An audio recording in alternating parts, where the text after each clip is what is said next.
Olá, pronto para mais um bloco? Nós estamos agora então no bloco de mandado de injunção, mandado de injunção individual, nosso bloco prático agora então. Você já viu comigo uma série de informações no nosso bloco de mandado de injunção teoria. O que a gente faz agora? A gente vai construir um mandado de injunção. Vamos construir um mandado de injunção com base em um caso específico teórico que a gente tem. Vou te apresentar, olha só. Tá aqui um caso teórico. Esse caso aqui, ele não apareceu na OAB, porque mandado de injunção individual nunca apareceu no exame da ordem. É uma peça ótima para aparecer a qualquer momento, né? O que a gente já teve foi um mandado de injunção coletivo, mandado de injunção individual não. Então, o que a gente vai fazer? Eu vou te apresentar o caso, a gente vai construir o rascunho no seu caderno, como a gente sempre faz, e depois da construção do rascunho no caderno, a gente discute uma peça. Discute um modelo de redação de peça. Então, eu tenho aqui uma peça já redigida com o modelo e eu vou discutir com você, né? O que tá legal, o que pode modificar, pode complementar, se tem alguma coisa que pode complementar. Você já deve ter percebido, em cada bloco, a gente procura trazer a questão de uma forma. Às vezes traz um quadro de pontuação da OAB para você ver como que é o objetivo e correção. Às vezes uma peça com alguns errinhos para a gente discutir na hora aqui, corrigir o que tá de errado e o que aquele aluno errou, às vezes um gabarito comentado, né, da OAB, às vezes uma proposta diferente de rascunho daquela tradicional que a gente constrói, porque tem algumas questões da doutrina que você pode acrescentar ou não. Então a gente vai diversificando os blocos. E se a gente vai trabalhar um modelo de peça mesmo lá, então, olha comigo agora um caso de mandado de injunção. Então vamos aprender a identificar um MI. Veja comigo aí essa peça treino que aparece para você. Amanda Vicente, italiana, solteira, professora, veio residir no Brasil nos anos 90 e desde então passou a exercer sua atividade profissional em escolas da rede privada de ensino até aqui. Não sei o que a OAB está querendo de mim, mas eu já tenho aqui um nome que possivelmente será o nome do meu sujeito ativo. E eu tenho algumas características: italiana, solteira, professora. Então, eu tenho aqui alguns dados que são importantes na minha inicial. Então, quando eu vejo aqui essas informações, deixa eu colocar direito aqui para não tampar o nome da Amanda, eu já começo a pensar desse jeito, tá vendo? Olha como é que você vai começar a pensar para a prova, tá vendo? Você viu olhar, mas você, opa, pode ser o sujeito ativo. Você já começa a identificar aqueles pontos que você vai usar na sua petição. Mas vamos lá, continua comigo. Vamos ver o que a Amanda precisa, de que é que ela precisa.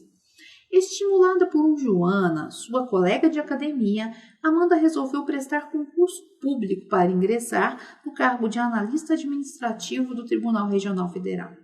Se inscreveu, então, no concurso público de provas e títulos e obteve a aprovação almejada dentro do número de vagas ofertadas pelo edital. Contudo, Amanda recebeu do TRF uma notificação informando que não poderia ser nomeada em virtude da ausência de regulamentação da norma constitucional que permite ao estrangeiro a participação em concursos públicos. Preocupada, Amanda contrata você para que tome as medidas judiciais cabíveis. Então, o que é essencial? O que me dá o clique aqui? Quando o TRF envia uma notificação e fala que a ausência de norma regulamentadora, ausência de regulamentação da norma constitucional. Quando fala ausência de regulamentação da norma constitucional, tem que acender uma luz na minha cabeça que me fala MI e ADO. Então, voltando comigo, eu tenho ausência de regulamentação de norma, eu tenho dois instrumentos que podem me ajudar. ADO ou MI, são dois instrumentos que servem para quê? Para sanar essa omissão, essa ausência de regulamentação. Por que eu vou escolher aqui MI e não ADO? E essa é uma dúvida comum na hora de escolher a peça. Como é que eu vou saber? Os dois instrumentos, ação direta de inconstitucionalidade por omissão e mandado de injunção, os dois são instrumentos que visam suprir uma omissão. Como é que eu vou saber escolher? A ADO é a ação de controle concentrado. Então, quem é juiz é o legitimado do artigo 103. é o presidente da República, é o PGR, mas aqui é questão de uma pessoa, a Amanda, que tem um caso concreto, direito subjetivo, gente. Ela prestou o concurso, ela quer ser nomeada, mas o TRF falou que ela não pode. Então aqui eu tenho um titular de direito, olha aqui. Por isso eu sei que eu preciso de um remédio constitucional, de um mandado de injunção. Identifiquei a minha peça, já sei que é mandado de injunção. O que eu vou fazer agora? 8 passos da minha peça inicial. Vou para os 8 passos da minha peça. Eu posso abrir o meu rascunho e colocar de uma vez um endereçamento, 2 preâmbulo, colocar os 8 passos. Ou eu posso ir construindo os 8 passos. Se eu estou extremamente ansioso, se eu estou inseguro, se eu ainda não me tranquilizei para fazer a prova, aí vale a pena colocar os 8 passos de uma vez, porque isso te dá uma zona de conforto, você sabe o que você vai fazer. Você vai encontrar esses 8 passos e vai direcioná-los dentro da sua peça. Então, se você está ansioso, nervoso, eu sugiro que você coloque os 8 passos. Se você ainda está inseguro com os 8 passos da petição inicial, eu sugiro que você coloque os 8 passos no rascunho primeiro. Ah, já estou tranquilo, já estou lembrando os 8 passos, depois, aí você já pode colocar endereçamento, para quem que vai. Número 2, preâmbulo, e vai construindo devagar, tá bom? Mas recorda comigo aqui, vamos lá. Eu tenho aqui os 8 passos, olha lá. Endereçamento, preâmbulo, fatos, fundamentos jurídicos, tutela de urgência, pedido, valor da causa e fechamento. Os 8 passos essenciais na sua peça, o seu caminho para a alegria, para a sua carteirinha da ordem. E dessa vez eu coloquei de novo aqui para você, lá para o seu rascunho, os 8 pedidos. São 8 passos e 8 pedidos. Os 2 primeiros relativos à tutela, concessão de tutela e confirmação da tutela em sentença, procedência do pedido, as notificações, citação, notificação ou MP, quando preciso, produção de provas e juntada de documentos e, por último, pedidos específicos da minha ação. Então, são os 8 pedidos que você vai considerar na hora da sua prova. Se você tem seguro, coloca isso primeiro na prova. Se não, pode construindo devagar os 8 passos da sua peça inicial e depois os 8 pedidos. A gente vai fazer aqui devagar no seu caderno. Então, pega o caderno aí, vamos colocar um rascunho de mandado de injunção. Você já tem comigo o caso, que é o caso da Amanda, e agora a gente vai construir aqui no quadro, deixa eu pegar um quadro branco aqui, a gente vai construir no nosso quadro o nosso rascunho. Então, vamos lá. Constrói comigo aqui o rascunho. Veja só, quando eu estou chegando na minha prova, rascunho de MI individual.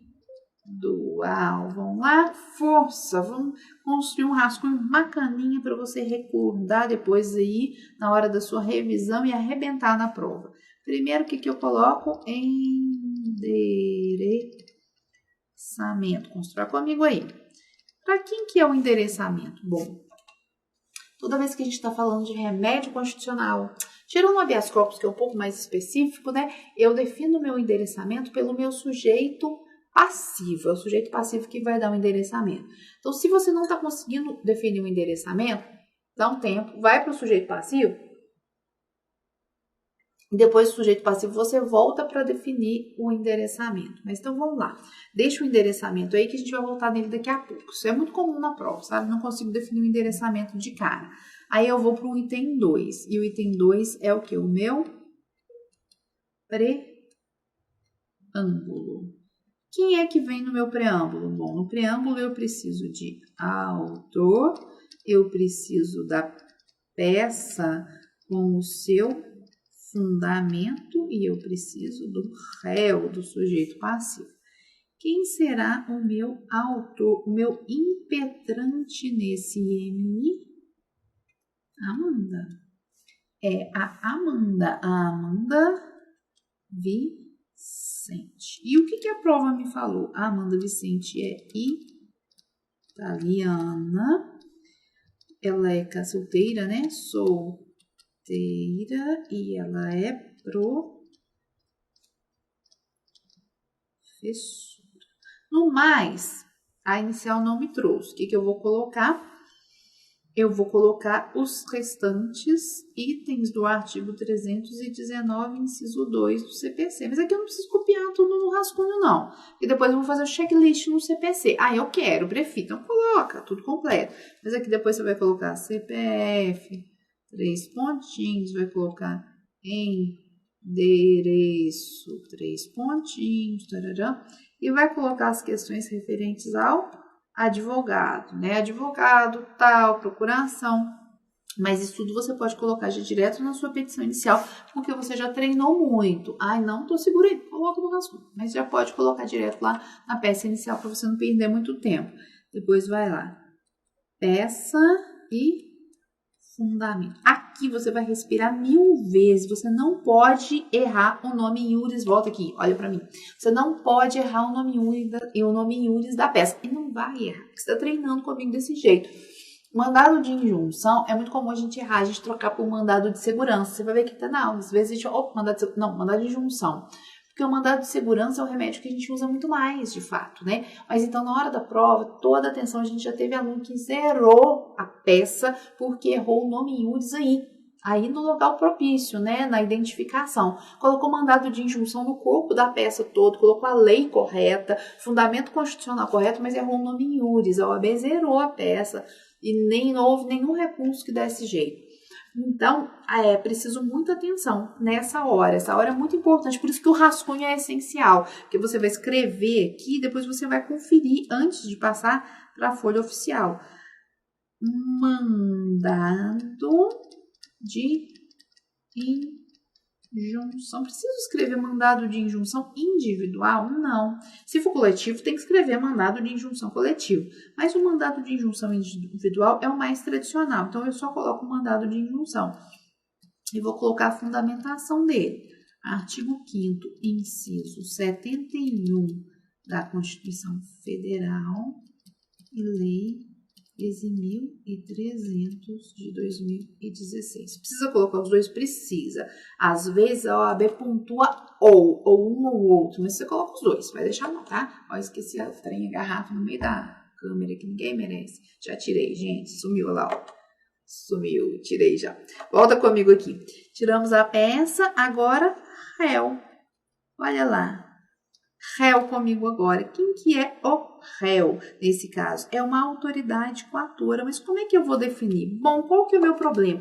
Pensa comigo, não estressa, calma. Pensa comigo. Qual que é o meu problema no mandado de injunção? É uma omissão. Alguém não fez o que devia. Alguém não elaborou o ato. A gente viu lá na parte teórica que a omissão, ela se deve à existência, a omissão é inconstitucional, né? Se deve à falta da norma, à falta da lei. E quando é que a omissão se torna inconstitucional? Quando a falta da lei faz uma diferença muito grande. Quando a minha norma é uma norma constitucional de eficácia limitada. Então, eu tenho uma norma de eficácia limitada, eu preciso da lei para usar plenamente o direito e não tenho a lei. Mas quem tinha que elaborar essa lei? É aí que está o meu sujeito passivo. Então, meu polo passivo não é o TRF, não é a União, nesse caso, que notificou e não quis nomear. É aquela autoridade, aquele órgão que não elaborou a lei. Então, aqui a questão falou do TRF, porque foi o TRF que enviou a notificação, mas não é esse o meu polo passivo, não tem a ver com o TRF. Quem não elaborou essa bendita dessa lei? Quem não elaborou a norma administrativa que viabiliza o direito? Esse é o meu sujeito passivo, porque no fundo o que eu quero? Eu quero regulamentar aquele direito, eu quero que o direito seja regulamentado. Por isso esse é o meu polo passivo. Bom, eu estou falando aqui de norma vinculada a concurso público. Quem é que tem que elaborar esse tipo de norma? Toda vez que eu vou fazer uma questão que envolve omissão, eu preciso procurar o artigo 61, parágrafo, vou colocar aqui no cantinho. Eu preciso procurar no artigo 61, parágrafo 1º da Constituição Federal, mas uai, o que o artigo 61, parágrafo 1º fala pra gente? O artigo 61, parágrafo 1º, ele fala pra gente aquelas competências que são privativas do presidente da República. aqueles atos que são específicos do presidente. E tratar das questões da organização da administração pública em geral é competência do presidente. Então, o presidente tinha que ter apresentado esse projeto de lei e não apresentou. Por isso, aqui no meu polo passivo, eu tenho o presidente da República, o presidente da República e tenho também o Congresso Nacional, presidente da República e o Congresso Nacional, ambos integrantes vinculados à União. Aqui, professora, entendi. É o presidente que tem que apresentar o projeto de lei, então ele está no polo passivo. Mas por que o Congresso está também? Olha só, gente, aqui uma questão interessante. Da última vez que caiu um mandado de injunção, era um mandado de injunção coletivo, a competência para apresentar o projeto de lei era do governador. E a OAB só apontou o governador, então não exigiu a presença da Assembleia. Mas é mais seguro colocar o presidente e o Congresso, porque o presidente apresenta o projeto, mas quem dá trâmite para o projeto é o Congresso Nacional. Então, quando não tem legitimidade específica, eu posso colocar só o Congresso, não tem problema nenhum. Mas nesse caso em que a competência é do presidente, ou no caso em que a competência é do governador, sabe? Eu fico mais seguro, eu acho mais seguro para você colocar. Eu fico mais segura, né? E eu acho mais seguro para você colocar tanto o presidente quanto o Congresso. Até porque a OAB muda os quadros de pontuação ao longo do tempo. Então, tem algumas questões que às vezes ela não pontua em uma prova e na outra prova ela pontua. Então, é mais seguro que você coloque a professora. Eu esqueci, coloquei só o presidente. Tem problema não, é provável até que você receba a pontuação. Se a gente for basear no quadro de pontuação do último mandado de injunção que caiu, que foi um mandado de injunção coletivo, né? Mas, então, aqui a gente está trabalhando num padrão de segurança. Então, eu prefiro que você coloque assim, tanto o presidente quanto o Congresso. Mas, de toda forma, fica essa dica aqui, ó. Toda vez que eu preciso verificar se eu vou usar um mandado de injunção ou uma ADO, eu corro no 61, parágrafo 1º, que traz essas competências específicas do presidente da República, para ver se é competência privativa do presidente ou não. As competências do governador legislativas, elas, por simetria, são calcadas no artigo 61, parágrafo 1º também. Então, essas que eu tenho aí para o presidente, eu tenho também para o governador. Bonitinho? Ok? Então, vamos lá. Quero colocar só o presidente. Tudo bem, o que você não pode fazer é colocar só o Congresso. Mas eu aconselho, eu e a Rafa, né, que a gente coloque o presidente e o Congresso Nacional, coloca integrantes da União, que é o poder que eles integram, vai colocar o endereço também, né? Vai lembrar aqui do artigo 75, que fala que eles serão representados pela AGU, artigo 75 do CPC, fala que eles são representados pela AGU, e vai colocar endereço e tal. Fechou o seu preâmbulo aqui, o rascunho do seu preâmbulo. Você vai para o item 3, fatos. Lembra, fatos sucintos na ordem cronológica. Então, eu vou colocar aqui que a Amanda Vicente, que é a autora, prestou concurso, que ela foi aprovada no número de vagas. Ela recebeu uma notificação do TRF e nela o TRF a informava da impossibilidade de nomeação. Impossibilidade de nomeação porque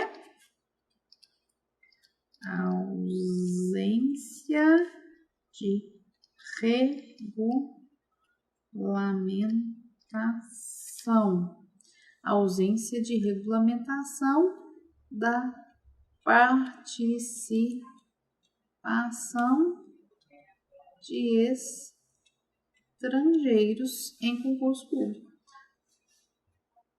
Pois curto meu espaço aqui, né? Em concursos. Então, só isso, não precisa chorar, não precisa falar mais nada. Olha, a Amanda prestou concurso, foi aprovada no número de vagas e recebeu uma notificação do TRF que falava, ali estava, demonstrava a impossibilidade de nomeação por causa da ausência de regulamentação. Estes são os fatos. A pessoa, como que eu encerro? Você vai ver o modelo de peça daqui a pouco comigo. Destes são os fatos, dos fatos que interessam a lead. Você tem uma frase padrão que você usa já? Pode colocar. Se não, estes são os fatos que interessam a lead. Pronto, amarrou os seus fatos. Vou colocar essa frase no rascunho? Não precisa. O rascunho é apontamento do essencial para você construir sua peça daqui a pouco, né? Mas volta comigo lá. Ótimo. Fechei o item 3 dos fatos. Eu vou agora aqui para o meu item de número 4. Mas o que você vai colocar no teu item de número 4 aqui? Vamos lá, coloquei comigo o número 4. Veja lá, dos fundamentos. Ah, não, vou colocar de preto, né? A gente tá colocando certinho. Aqui, ó. Item 4 dos fundamentos, ou dos fundamentos jurídicos, alguma coisa por aí, né? A pessoa não considera linha, né? Eu escrevo todo torto, mas eu vou melhorar isso, tá bom? Você. Então, quais são os fundamentos que eu vou considerar? Olha, toda vez que a gente está falando de remédio constitucional, a gente não pode esquecer da tríade: cabimento, polo ativo, polo passivo. Sempre eu tenho que justificar o cabimento desse remédio, tenho que justificar o meu polo ativo e tenho que justificar o meu polo passivo. Sempre vou justificar os três. Então, vai comigo lá. O que eu vou colocar? Usando o silogismo. Primeiro, eu vou falar que nos termos da Constituição, usando aqui o artigo 5º, inciso 71, da Constituição Federal, cabe mandato de injunção quando há ausência de norma regulamentadora. Aí eu vou colocar aqui que a notificação do TRF demonstra a violação de direito da autora por falta de norma regulamentadora. Então, eu vou concluir que logo é caso de MI. Compreendeu comigo aqui o silogismo? Depois eu vou falar do polo ativo. Vou colocar que a Amanda é o titular do direito.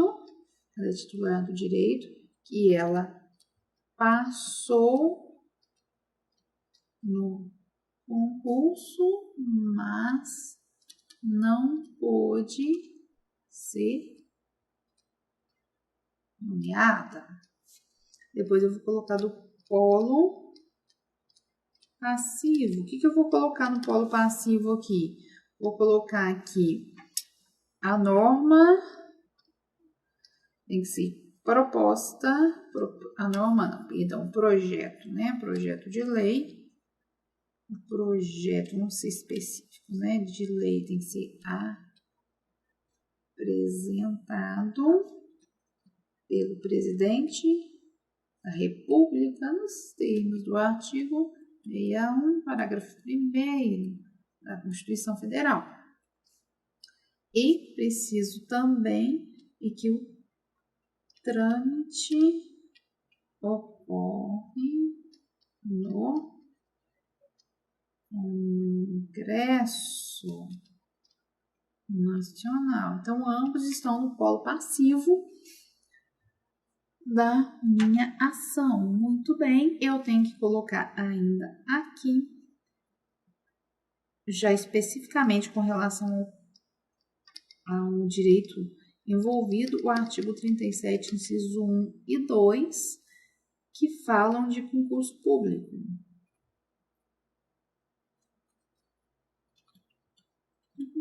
Da possibilidade de um estrangeiro participar do concurso público. Então, aqui eu vou desenvolver a argumentação de que o concurso público é possível também para estrangeiros, que existe a garantia constitucional nesses incisos, mas que é preciso a regulamentação legal.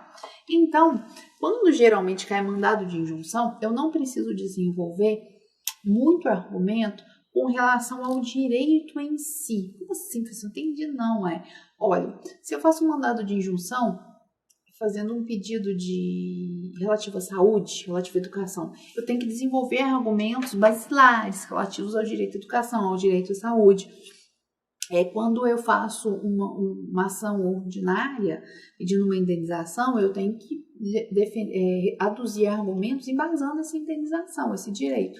Aqui, minha questão não fica, minha discussão não passa pelo ato de o estrangeiro pode ou não prestar concurso. O direito em si não está sendo questionado, mas a viabilização dele é que está sendo prejudicada por falta de lei. Então, nessa ação, eu não vou discutir se o estrangeiro tem ou não direito de fazer concurso, porque ele tem esse direito, está previsto na Constituição. Essa não é a minha discussão. Qual que é o centro da minha discussão? Por que ela não consegue ser nomeada? Por que o estrangeiro não pode ser nomeado se o direito está previsto na Constituição? Porque está faltando a lei. Então, o que eu preciso demonstrar é a ausência da norma regulamentadora e o impacto que isso causa.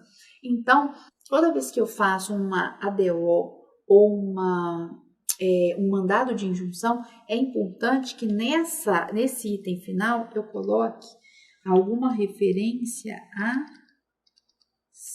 síndrome da ineficácia. Síndrome da ineficácia. Deixa eu escrever esse direito aqui. Síndrome da ineficácia das normas constitucionais. Ou então, faça uma referência à omissão inconstitucional. Na minha argumentação, é isso que eu vou tentar demonstrar, o prejuízo que se tem com isso, porque na verdade não está em discussão se ela tem direito de fazer concurso ou não. A questão é quanto a ausência de regulamentação é prejudicial e que instrumento que eu uso para combater esse prejuízo que eu vou ter. Fechou comigo? Todo mundo bem? Ok? Então, o que a gente fez aqui? A gente fechou o item 4, que é o nosso item da fundamentação, né? Fechado o nosso item 4, que é o item de fundamentação, a gente vai agora para o nosso item 5. Vamos lá, então, próxima tela comigo aqui. Item 5. E o nosso item 5 aqui é importantíssimo. Tutela de urgência. Professor, a gente não falou nada dessa tutela de urgência, não vi nada de urgência no enunciado, mas eu acho que precisa porque ela prestou concurso, passou no número de vagas, eu quero pedir tutela antecipada, não. Em mandado de injunção, a gente não pede tutela antecipada, mas por quê? Pode ser até que a pessoa precise de fato, mas o STF já entendia que não cabe tutela antecipada em mandado de injunção antes da Lei 13.300, que é de 2016. Depois da lei, eu continuo com o mesmo posicionamento do STF, com que a lei não trouxe novidade, não falou nada de tutela de urgência e o STF não se manifestou em outro sentido. Então, eu continuo sustentando a ausência de tutela de urgência em mandado de injunção. Então, volta na tela lá comigo, olha só. Tutela de urgência. Não faço pedido. Mas por que você colocou então, hein? Porque em toda a peça você vai considerar os 8 passos, exatamente porque um dos erros mais comuns na prova é esquecer a tutela de urgência. Eu não quero que você cometa esse erro, então você sempre vai considerar a tutela de urgência, seja para pedi-la, seja para não pedi-la. Volta comigo lá, olha só, item 6. Comigo agora, pedidos. Uma coisa interessante aqui comigo, antes de entrar no pedido. Tem gente que fala assim, professora, mas eu gosto de falar da tutela antes de falar dos fundamentos. Pode. Aqui a gente traz para você uma ordem que geralmente é mais lógica, para lembrança dos requisitos, que é mais tradicional. Mas se você prefere falar da tutela antes de falar da fundamentação, ou tem gente que fala, olha, eu não quero abrir um tópico para tutela. Eu gosto de falar da tutela junto com a fundamentação. Pode também.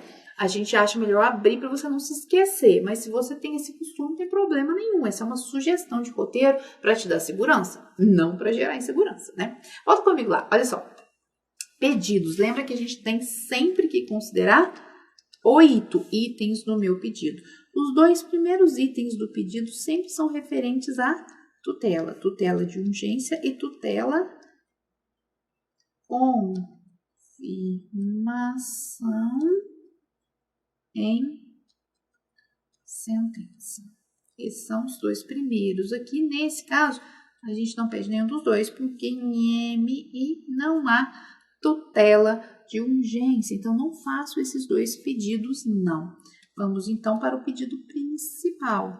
Meu pedido principal é a procedência do pedido. Aqui, eu vou ficar muito atento. Como a gente viu lá na nossa aula de mandado de injunção, o pedido aqui, ele se desdobra. Então, eu vou fazer o pedido de procedência, sim, de procedência do pedido mesmo. Mas, primeiro, para colocar diferente, a gente está no rascunho, economizar aqui o nosso espaço e o nosso tempo. Para reconhecimento da mora do legislador. O que é reconhecer a mora do legislador? Reconhecer a mora do legislador, olha só, reconhecer aqui a mora do legislador significa nada mais do que identificar que existe uma omissão mesmo.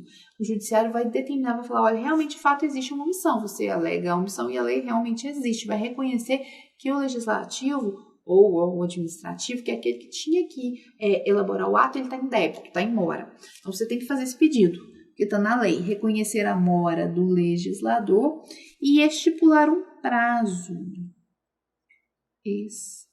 Estipular um prazo, e o prazo quem vai estipular é o juízo mesmo.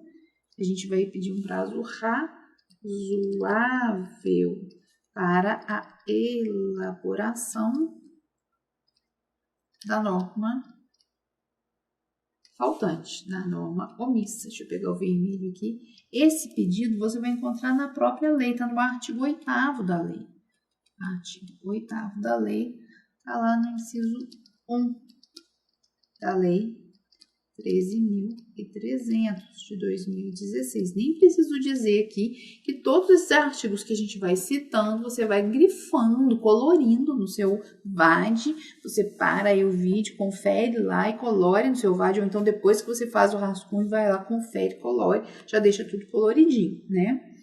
Esses são os 2 pedidos iniciais. Então, primeiro eu peço aqui, olha comigo, a mora do legislador para declarar a mora, e segundo eu peço para estipular um prazo razoável para que elabore a norma. Se a norma não for elaborada nesse prazo, eu vou para o meu próximo pedido. Veja comigo lá, então, mais um pedido que eu vou fazer aqui dentro desse item 3 que eu estou considerando. O que eu vou pedir? Eu vou pedir que... Opa, deixa eu trocar aqui, porque eu estou dentro do mesmo pedido. Vamos pegar aqui o pincel preto. Eu vou pedir, então, que caso a norma não seja elaborada no prazo, caso, então, o legislador não consiga ou não queira elaborar essa norma no prazo, que sejam estabelecidas,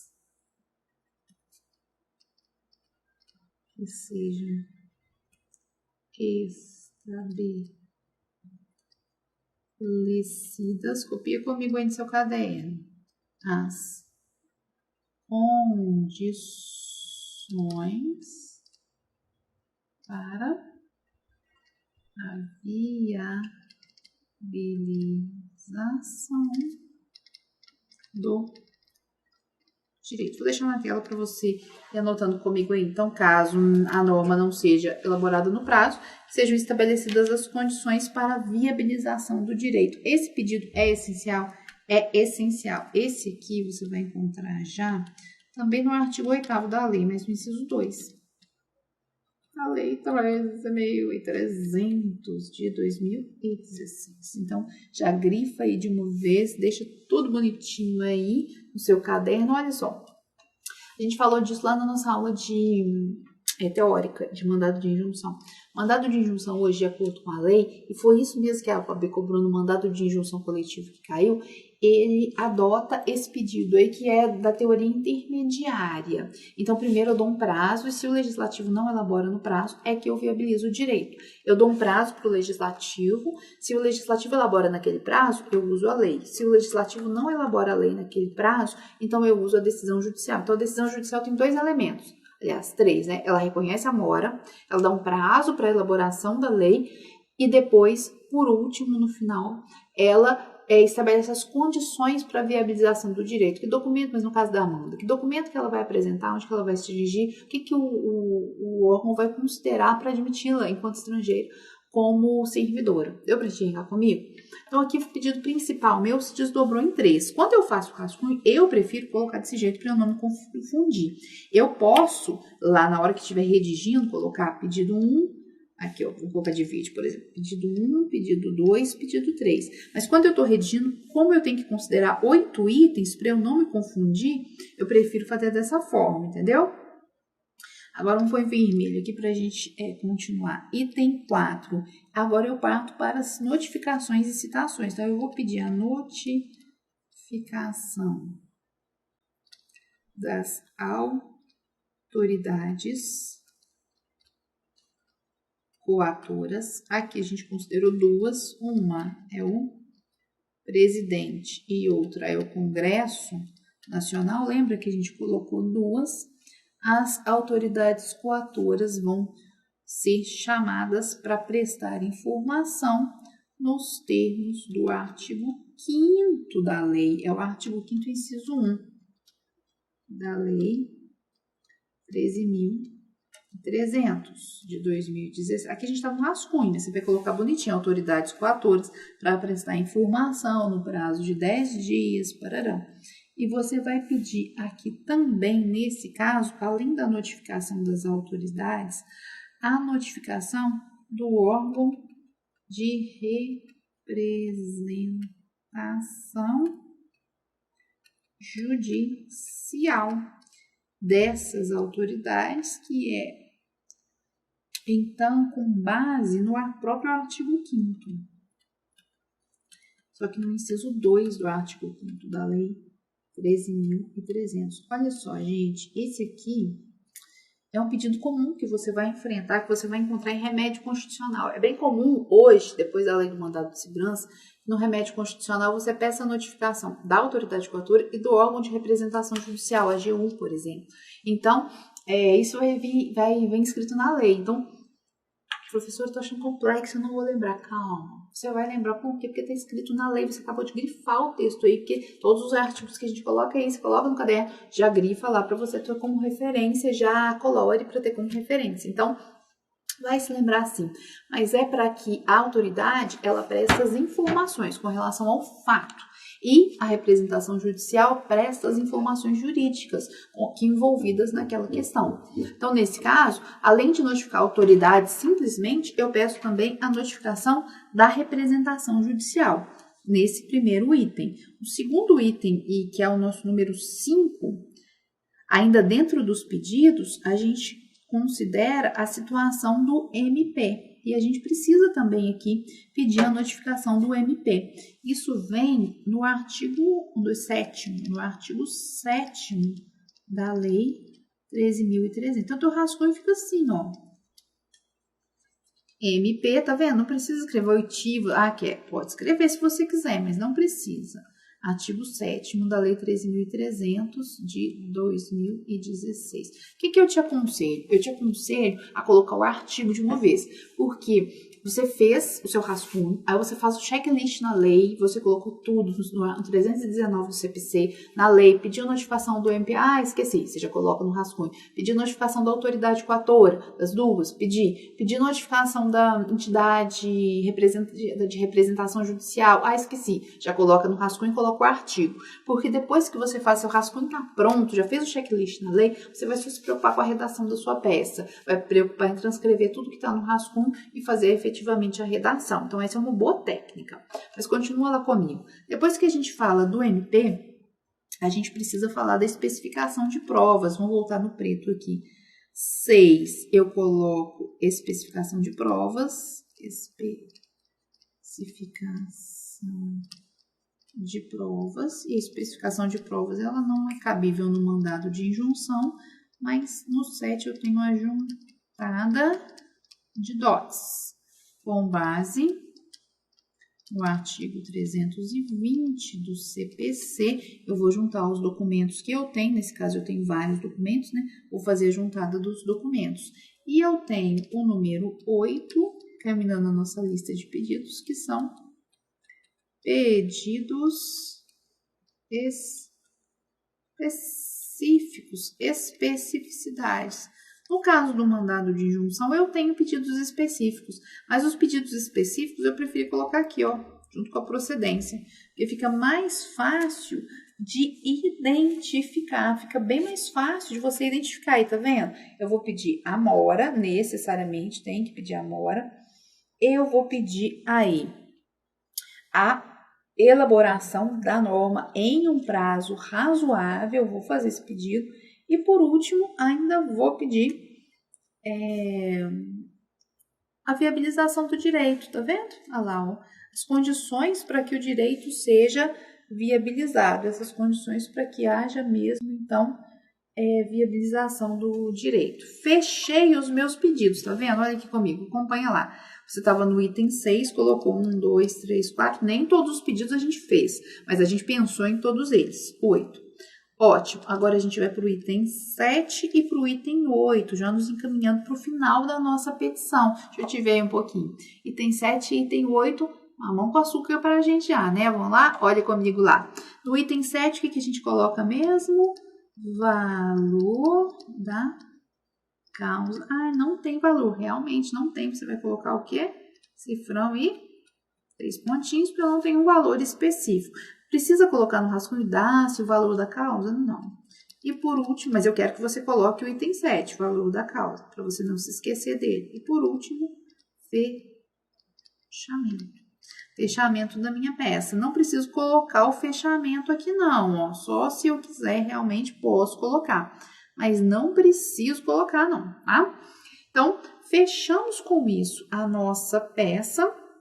E eu quero que você acompanhe comigo agora aqui uma redação de mandado de injunção. Olha comigo lá. Excelentíssimo senhor ministro presidente do STF. Por que presidente do STF? Porque aqui, olha, quem está no meu polo é o presidente da República. E quando eu vou na Constituição, eu vou encontrar como competente para julgar o MI de competência de responsabilidade de elaboração da norma do presidente da República, o Supremo Tribunal Federal. Então, volta comigo lá, eu até esqueci no final das contas, né? Falei que ia voltar, não voltei.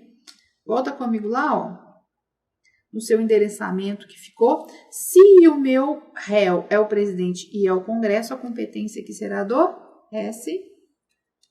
É o STF quem vai julgar esse mandado de injunção. Professora, tô com medo na hora da prova de não conseguir conhecer, entender essa competência. Calma, quando você vai no mandado de injunção, no índice remissivo da Constituição, vem todos os artigos com referência ao mandado de injunção. O artigo 5º, inciso 71, o 102, que fala da competência do STF para julgar mandado de injunção, o 105, que fala da competência do STJ.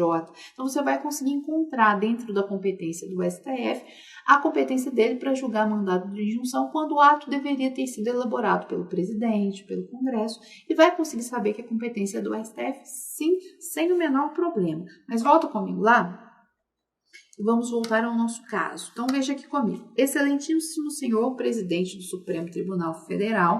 Então, senhor presidente, ministro presidente. Senhor, se eu quiser tirar posse, tudo por extenso, vou saltar 2 linhas, sim? Vou saltar, porque se eu precisar corrigir, eu tenho espaço. Amanda, italiana, solteira, professora, CPF, 3 pontinhos, endereço eletrônico, 3 pontinhos, papapá. Aqui, ó, com escritório, endereço, para receber intimações. Vem propor o presente mandado de injunção com fundamento no artigo 5º e na lei. Em face do presidente, endereço tal, e do Congresso, endereço tal. Ambos integrantes da União, representada pela advocacia, nos termos do artigo 75. Tá vendo comigo? Salta uma linha. Essas orientações são importantes. Olha lá. dos fatos, um resumo dos fatos. Aqui não vou ficar lendo, você lê depois aí, salta uma linha. Se precisar corrigir alguma coisa, você tem espaço. Começa os fundamentos. A Constituição assegura, 37, inciso 1, acesso ao estrangeiro em cargos públicos, por meio de concurso público, na forma da lei.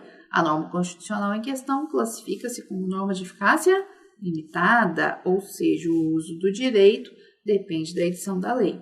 Enquanto a norma não for regulamentada, o direito dependerá de atuação do judiciário nos termos do artigo 5º, inciso 71. O que eu estou fazendo aqui até agora? Falando do cabimento da minha ação e sustentando a omissão existente nesse caso. Então, aqui o que eu tenho é cabimento, premissa maior. Vem lá.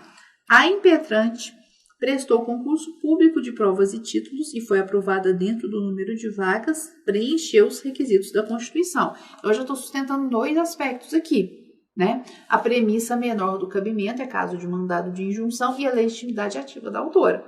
Sacou? Tá acompanhando comigo? Vamos lá então, olha só. Apesar disso, não poderá ser nomeada para o cargo, conforme notificação do TRE, por ausência de norma regulamentadora. Olha aqui o restante da minha premissa menor, viu? A omissão legislativa nessa hipótese prejudica o direito da impetrante, que deverá ter sua nomeação viabilizada pelo judiciário, evitando assim a síndrome da ineficácia das normas constitucionais.